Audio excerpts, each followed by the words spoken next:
सूत जी कहते हैं प्रथम अध्याय में नैमिषारण्य क्षेत्र में 88,000 ऋषि आपस में विचार कर रहे हैं कि कलयुग आया है, इसके लिए क्या करना चाहिए। तो सूत जी से कहा कि आप वेद वेदांगाओं के ज्ञाता हैं, कोई उपाय बताइए। तो सूत जी के पास जाते हैं और सूत जी ने कहा कि प्रभु, कहा नारदेव संप्रष्टो भगवान कमलापति, कहा नारद जी के पास जाइए, नारद जी कोई उपाय बताएंगे। और दुखी मनुष्य तो जो है जहां जाओगे, जहां बोलोगे वहीं जाएगा। तो नारद जी के पास जाते हैं और नारद जी से कहा कि प्रभु, नारद जी बड़े उपकारी हैं, परोपकारी हैं, उनका जीवन ही परोपकार आए सता में होता है। कहा परोपकार के लिए जीवन ही है नारद जी का। तो नारद जी परोपकार के लिए जो है निकल जाते हैं। कहाँ? एकदा नारदो योगी परानुग्रह कांक्षया वैद्यं विविधान् लोकान् मृत्युलोकपागतः। एक बार क्या होता है, जब ऐसा भाव जो है सभी बोले कि नहीं नारद जी कोई उपाय तो चाहिए, मनुष्य का दुख दूर कैसे होगा। तो नारद जी पृथ्वी लोक पर जाते हैं। कहाँ? पृथ्वी लोक पर। वहां जब पहुंचते हैं तो देखा बहुत घूमते हैं, उनको कुछ समझ में नहीं आता। कहा पृथ्वी लोक पर गए थे उपाय ढूंढने के लिए, मनुष्य का दुख दूर कैसे होगा। तो वहां पर जब गए तो उन्हें कोई उपाय नहीं मिला। विचार करने लगे कि अब क्या किया जाए, जब अब उपाय तो वहां तो मिला नहीं है, कुछ किया क्या जाए। विचार करने लगते हैं। कहा ततो दृष्ट्वा जनानां नाना क्लेश समन्विता। कहा वहां पर जब देखा कि मनुष्य, नारद जी जब वहां पर गए पृथ्वी लोक पर देखा तो नाना प्रकार की मनुष्य अपने जन्म योनियों के पाप कर्मों के द्वारा फल को भोग, देखा कि अपने अपने कर्मों के द्वारा फल भोग रहे हैं। ऐसा देख करके नारद जी बड़े चिंतित हो जाते हैं। कहा इनका दुख दूर कैसे होगा भैया। कहा कैसे दुख दूर होगा। तो नारद जी जो है मन में विचार करने लगते हैं और कहा कि इत संचितम मनसः विश्वलोकम गतस्ततः। कहा विचार जब करने लगते हैं तो मन को एकाग्र करके विचार आया कि अरे यहाँ पृथ्वी लोक पर तो कोई उपाय नहीं मिला है, हो सकता है भगवान के पास मिल जाए कोई उपाय। कहाँ गए? विष्णु लोक। विष्णु लोकम गदस्थ। कहा विष्णु लोक को जब गए जो है तो नारायण तो जो है शेषैया पर विराजमान है, वहां बैठे थे और विराजमान देख करके जो है नारद जी वहीं देखते रह गए। नारायण ने कहा कि नारद जी कैसे आए हो? कहा नमो वांग मनाशीताय रूपाय नाम सकते। कहा प्रभु कैसे आए? कहा इसके लिए आया हूँ कि मृत्यु लोके जनाना नाम नाना क्लेश समझ। कहा महाराज मृत्यु लोक के जो प्राणी हैं अपने पाप कर्मों के द्वारा फल को भोग रहे हैं, प्रभु कोई उपाय तो बता दीजिए। और बहुत बड़ा उपाय मत बताइए, लघु उपाय न तद्वयम्, एक छोटा सा कोई उपाय बता दीजिए। वहां पर जब ऐसा हो जाता है तो जो है, और भगवान तो सभी कुछ जानने वाले ही हैं, जानते हैं, परमात्मा से क्या छुपाना है। कहा आदि मध्य अंतहीना निर्गुण गुणात्मने। कहा प्रभु आप तीनों गुणों को जानने वाले हैं, आपसे क्या बताना है?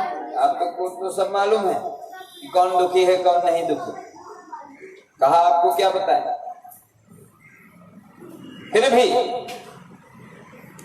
नारायण ने कहा, तब नारद जी ने कहा कि महाराज यही बात है कि जो मृत्यु लोक के प्राणी हैं अपने पाप कर्मों के द्वारा फल को भोग रहे हैं, कोई उपाय बता दीजिए। कहा तत् कथम समेन्नाथ लघु उपायेन तद्वयम्। कहा एक महाराज छोटा सा, लघु माने छोटा सा उपाय बताइए, बहुत बड़ा मत बताइए, ज्यादा बड़ा बताओगे तो कर नहीं पाएंगे, है ना। कहा छोटा सा उपाय बता दीजिए तो बड़ी कृपा होगी आपकी। यहाँ पर भगवान जो है कहा कि साधु पृष्ठम त्वया वस्त लोकानुग्रह कांक्षया यद कत्वा उच्यते मोहा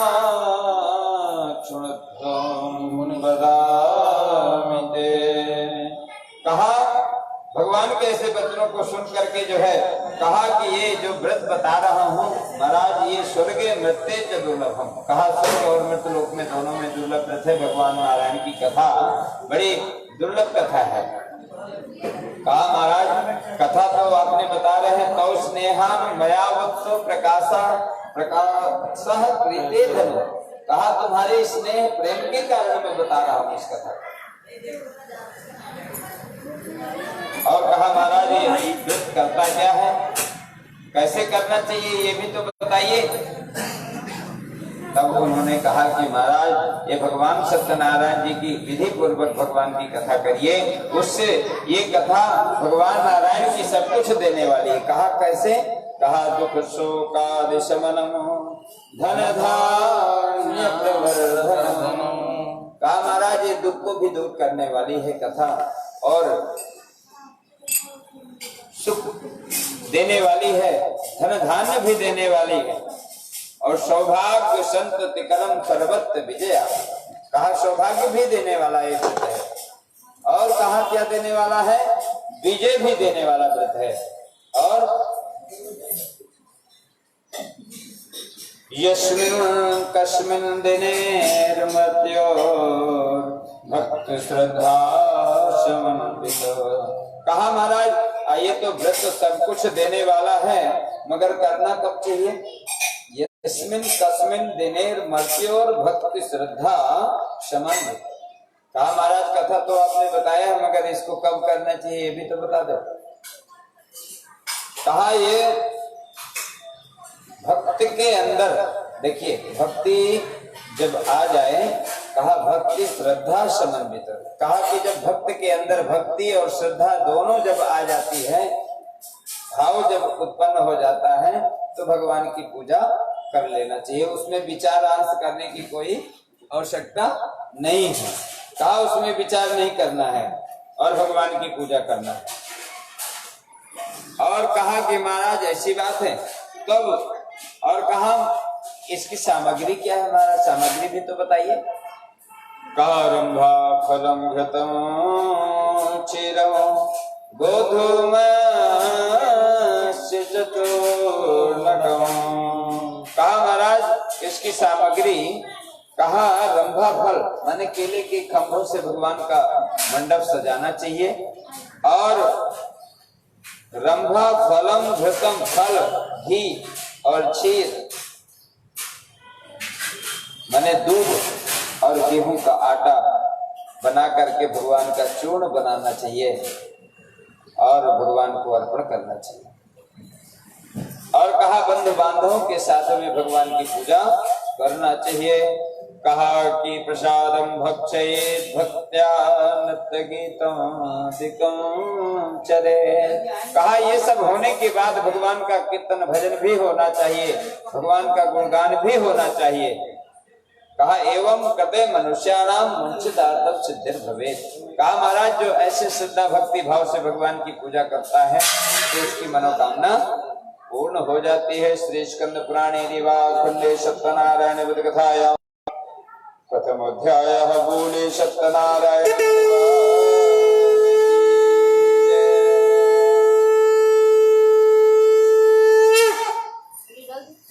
हाँ भगवान के चरणों में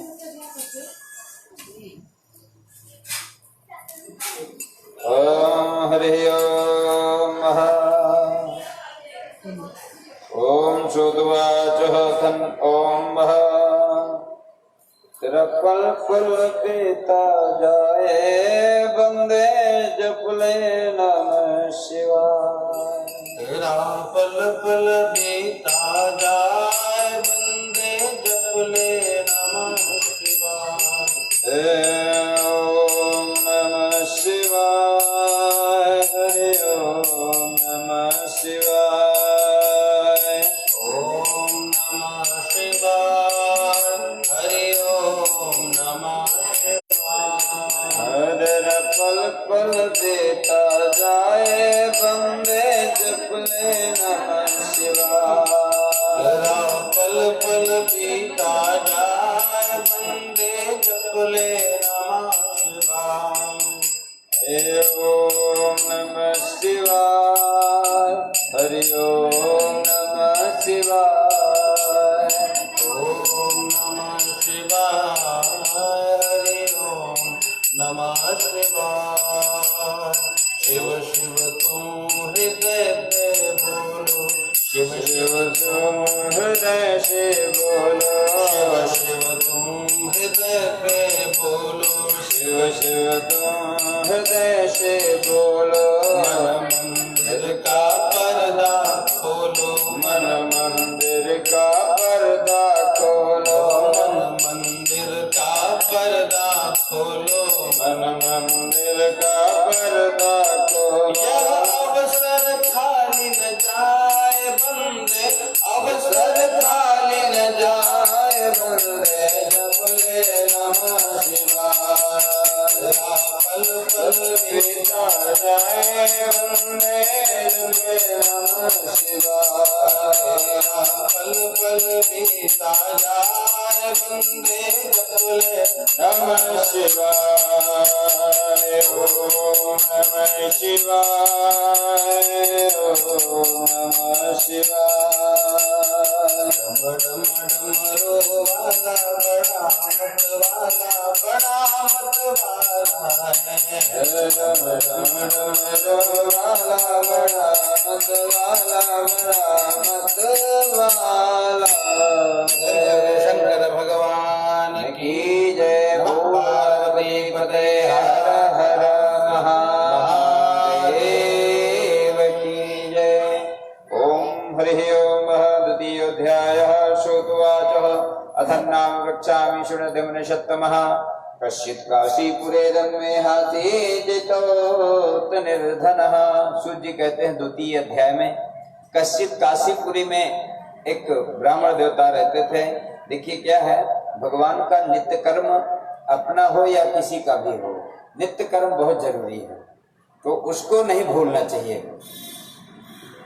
क्या नित्य कर्म अपना जो निरंतर की नियम है उसको जो है कभी नहीं भूलना चाहिए। तो यहाँ ब्राह्मण देवता एक दिन भगवान की पूजा पाठ नहीं करते हैं, अपना नित्य कर्म जब नहीं करते हैं तो भगवान रुष्ट होकर के श्राप देते हैं कि तुम घोर कष्ट पाओगे, इसलिए कि तुमने हमारा पूजा पाठ नहीं किया, नित्य कर्म नहीं किया।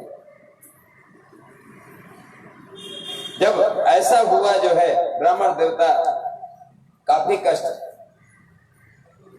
गरीब, बहुत गरीब थे, जो काशीपुरी में रहते थे, बहुत गरीब थे। एक दिन क्या